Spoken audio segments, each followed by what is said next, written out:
আল্লাহ রে, আমার আব্বুরে কত কইছি, আমার আব্বুরে 100 বার কইছি যে তুমি অন্য বাসে যাও, তা সোয়ার্দ বাসে যাও না। আমার বাপ সেই সোয়ার্দ বাসে গেল। আমি নানু বাড়ি ছিলাম, তখন হলো আমার আম্মুর সাথে কথা বলছি। আম্মু কয় কি যে তোমার আব্বু টেস্ট করাতে যাবো। আমি কই আম্মু এর আগের মতন 1 মাস থাইও না, আমি একলা থাকা পারি না।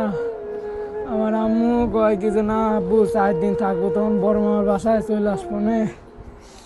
এরে গেল, আসলো তো একবারে গেল রে।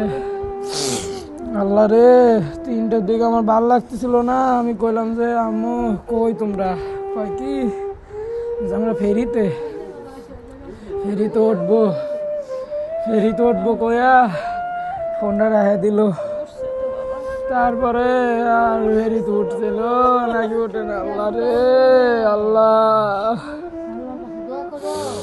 আল্লাহ রে, আমার আব্বুরে কত কইছি, আমার আব্বুরে 100 বার কইছি যে তুমি অন্য বাসে যাও, তা সোয়ার্দ বাসে যাও না।